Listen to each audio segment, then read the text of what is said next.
Nahda Bonsoir TV, chers la voix téléspectateurs de yi la nga Oumma. xamante ne rek yéen ay safo te Abonnez-vous saxo pour saa ne su rien nekk rek manquer. Nahda TV tey nag ñu ñëwaat ci beneen numéro ci rek entretien téléphonique yi nga xamante ne dañ koy baaxoo di ko def rek bu benn situation amee surtout situation politique sur la région waaye dans tout le Sénégal. Tey nag ñu amaat fi rek koo xamante ne nekkul koo xamante ne dañu koy présenté si Nahda TV muy monsieur Gorgui Ngom ki nga xamante ne rek moom moo chargé wu communication de GPS de la commune de Thiary Ndialgui monsieur Gorgui Ngom maa ngi lay nuyu. maa ngi lay fay Babou.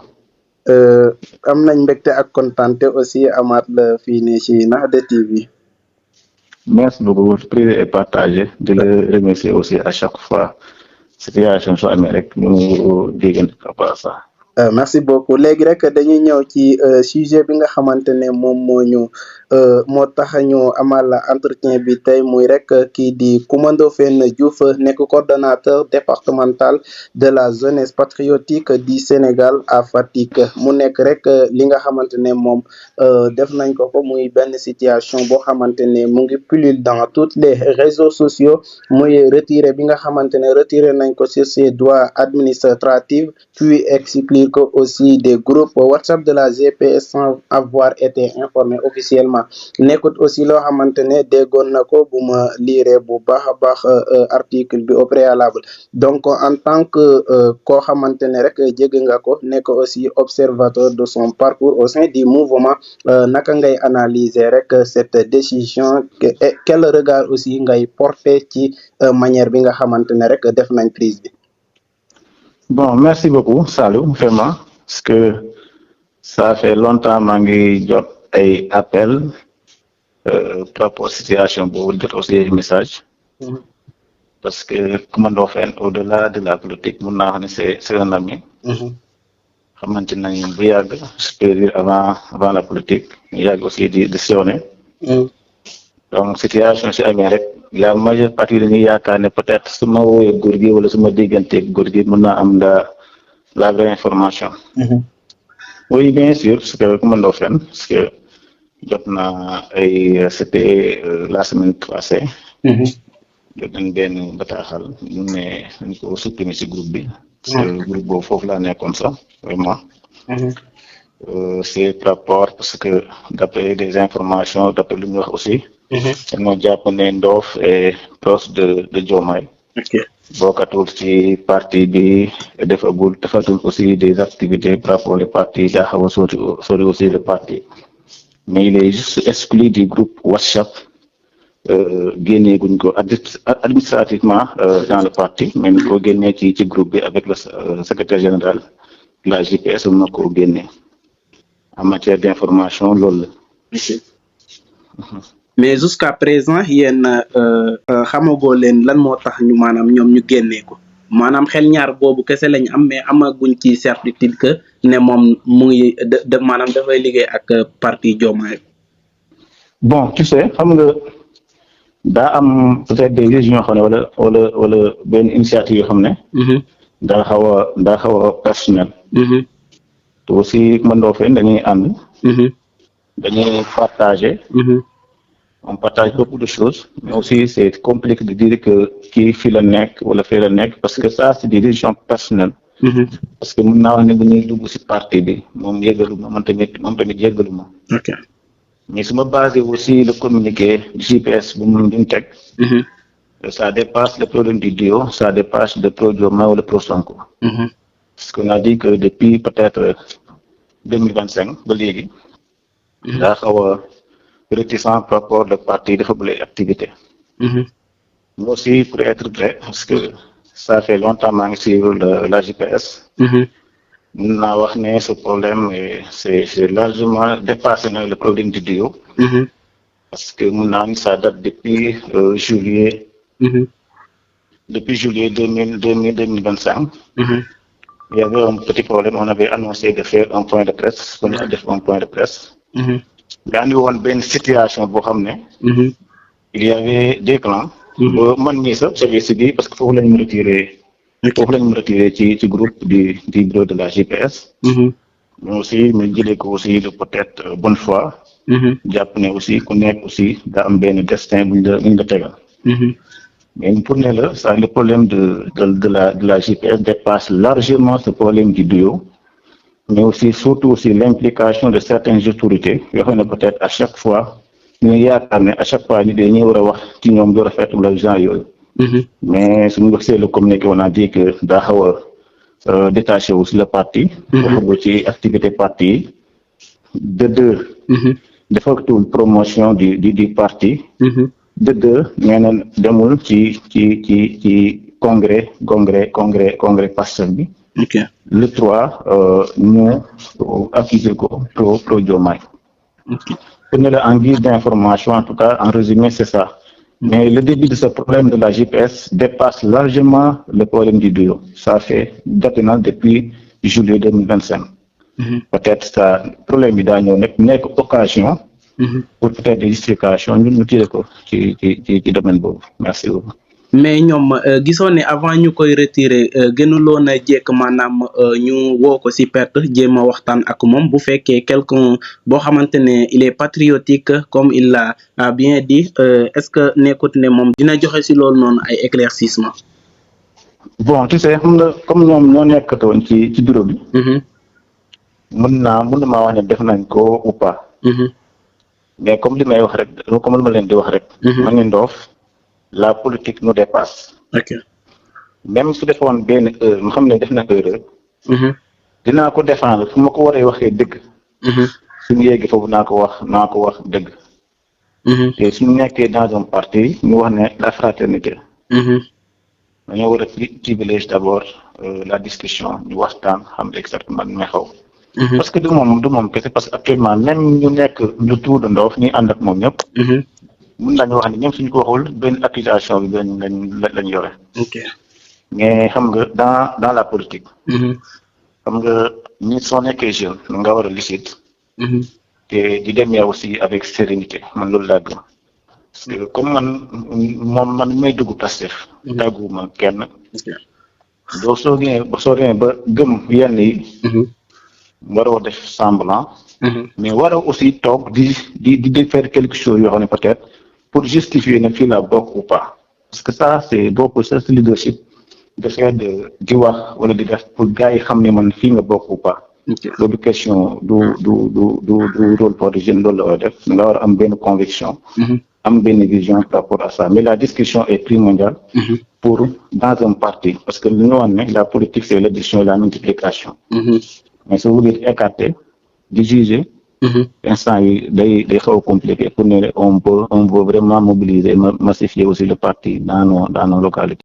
Exactement monsieur Ngom et yaakaaroo ne aussi cette affaire révèle l'existence des divergences ou des tensions internes au sein de la GPS à Fatick et naka lañ war a def ci éventuelle tension yi nga xamante ne mën na affecter aussi fonctionnement ak cohésion wu mouvement bi.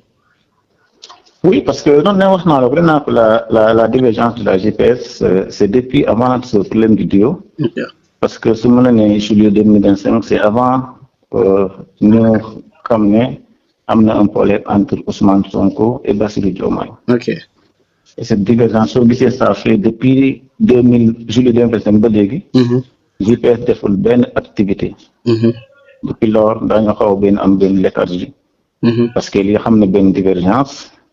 Parce que l'eau était avec des gens, peut-être ils ou pas. Nous retirer un petit groupe, peut-être nous décourager ou une vision contraire que nous avons détaché par rapport à ça. Nous avons une autorité aussi manigancée,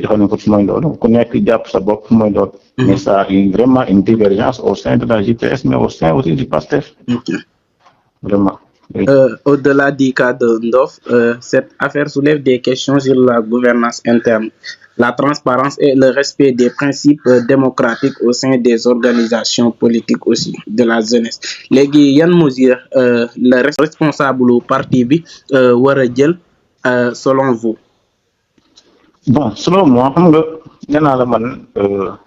peut-être bokkatuma ci instance supérieure, je suis juste dans le grand groupe de la GPS. La GPS, ok. Il y a aussi bien information pour des procédures Comme aussi bien information aussi par rapport aux démarches. Ok. Donc, on discute. Mais à chaque fois, si on discute sur des problèmes personnels.